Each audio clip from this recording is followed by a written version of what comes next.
Let me move to the Middle East. Penny Wong's calling for an immediate ceasefire. The US president's calling for an immediate ceasefire. What's your view? Well, my view is that Hezbollah is in breach of United Nations Declaration 1701. They're not supposed to be occupying southern Lebanon. They're certainly not supposed to be firing rockets in. My observation is that this correlates precisely to Hamas's invasion of Israel in October the 8th. What we are noting is that there are actually supposed to be peacekeepers in southern Lebanon that are supposed to be keeping the peace. That's not been happening. Israel has the right to defend itself. Israel is a democracy. Israel has Islamic members of parliament, has Arab members of parliament. Hezbollah's goal, its reason to exist, its MO, is to remove Israel from the map. Same with Hamas, to remove it from the map.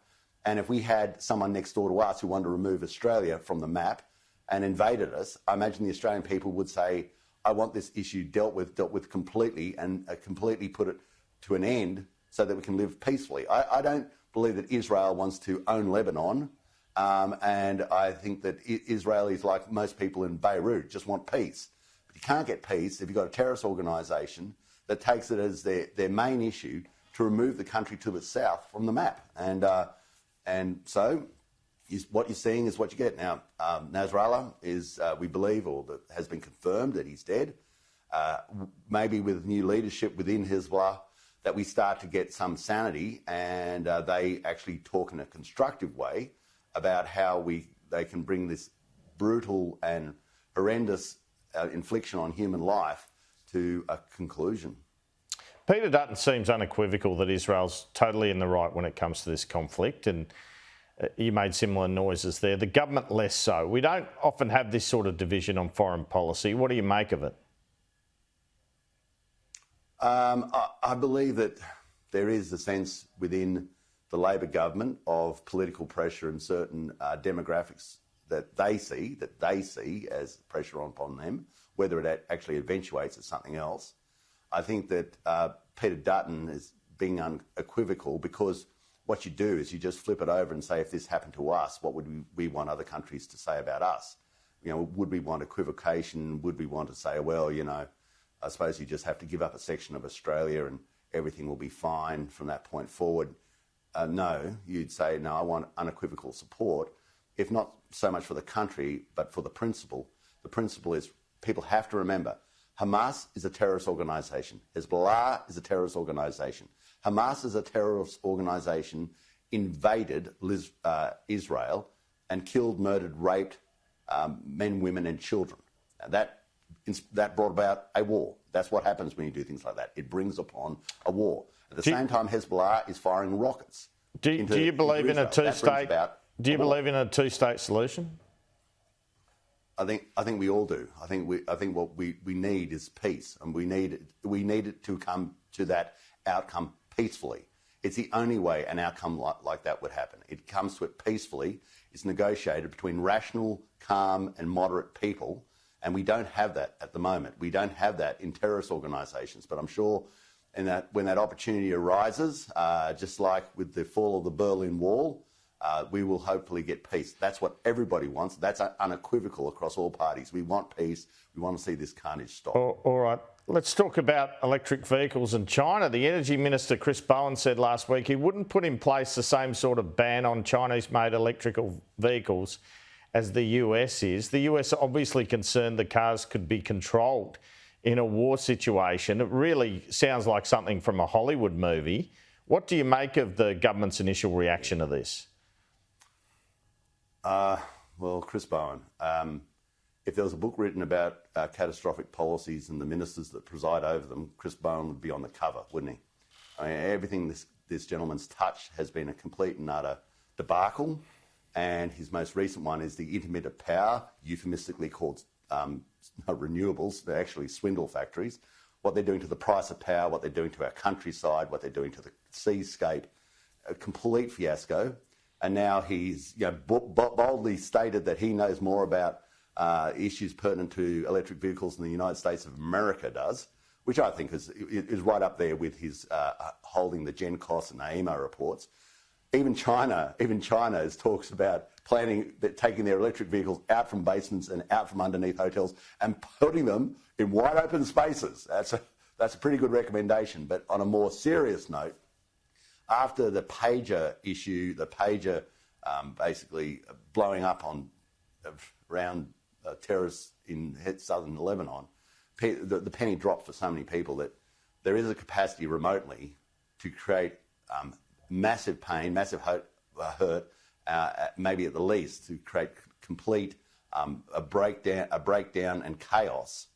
And people have got to start asking the questions, like if you can update the software, if you can track these vehicles, if they're made in China, if there was a malevolent purpose behind it from a totalitarian state, what might be the consequences of that?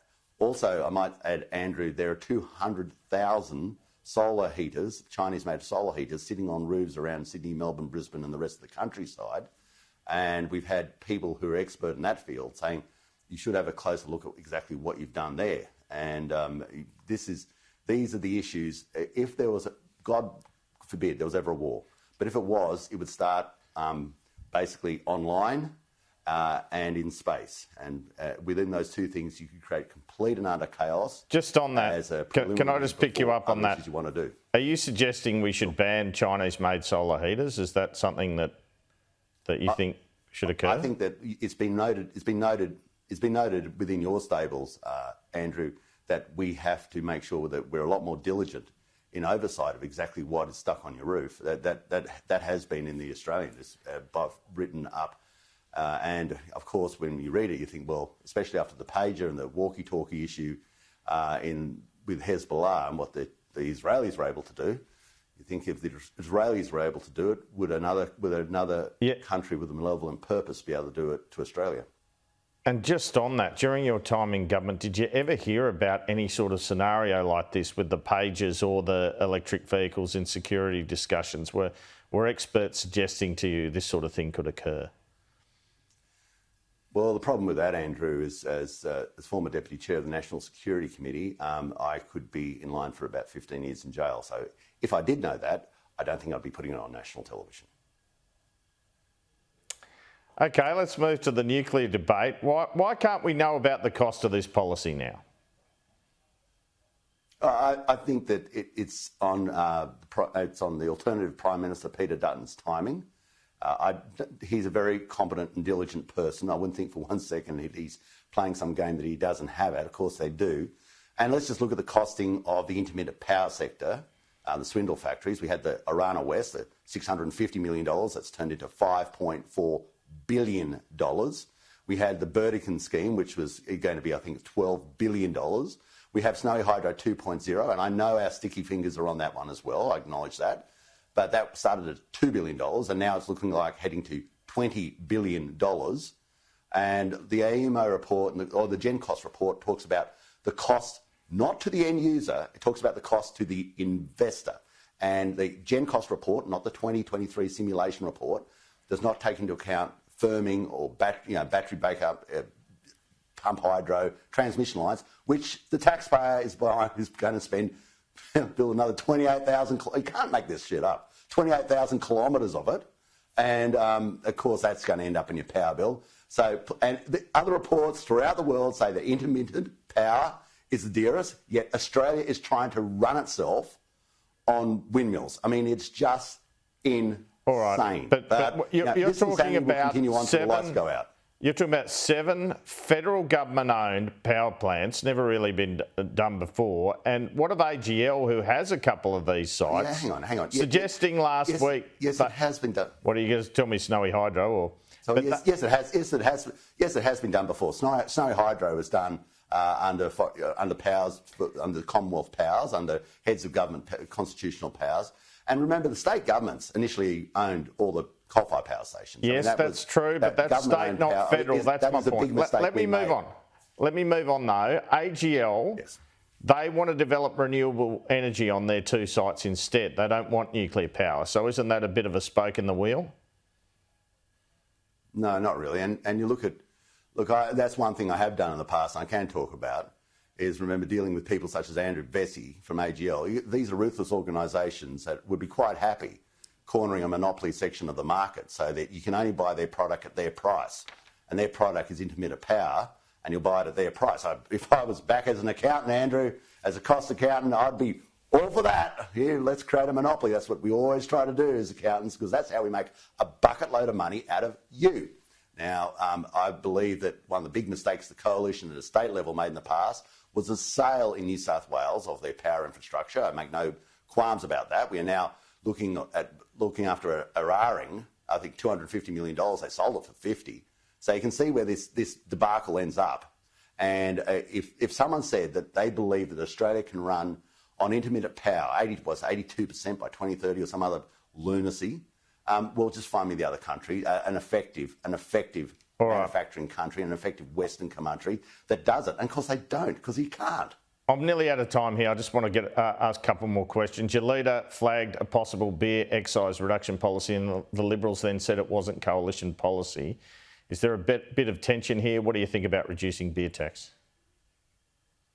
Well, I think that as you go towards budget, that you should be investigating all proposals. I concur with David that if you keep on putting up the excise on beer, that's not helping anybody. It's just like what we did with cigarettes. You put up the excise, you just create a black market for cigarettes. We've successfully done that, and that doesn't help Treasury. It doesn't help the kids who buy them. It doesn't help them being in touch with drug dealers. I'm not suggesting that's what's going to happen with beer and spirits, but there has to be a limit somewhere where you say, if you believe in hotels, if you believe in people's capacity to recreate in a park or to buy a slab of beer and go watch the football or watch the grand final as they did yesterday and watch the poor old Swans get smashed, then you've got to have it at a price they can afford it.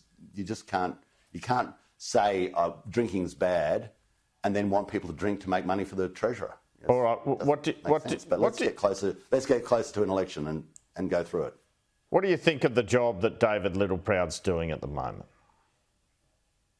I think that David and the Nationals are doing a very, very good job.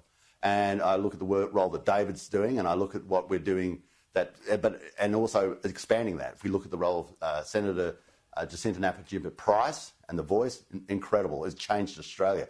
The work that David Gillespie's done in nuclear and in being the brains trust behind that, incredible. In the past, people such as Lou O'Brien had a little bit to do with myself, bringing forward the Royal Commission into supporting that into veteran suicide, incredible. In the past, dams, sealing the third road across Australia. These are incredible. Even country of origin labelling, where you pick up a good at a supermarket and there it is, how much of it comes from Australia. Absolutely incredible. And the Nationals will continue to do that. They'll do it long after I'm gone, long after David's gone, and for the betterment of Australia. And that's what I hope. This has worked so well for our nation, having a coalition, and it's incredibly important that we continue on that. And one of the greatest flaws and one of the biggest reasons the Labor Party are going to struggle so badly at the next election is they don't have a proper regional caucus, regional voice. And if they did, they wouldn't be going on this sort of massive jolly about intermittent power. They would actually be building dams in regional Australia. They would actually be fixing up the roads in a substantive way in regional Australia, and they're doing none of that. Barnaby Joyce, thanks so much for your time. Always a pleasure.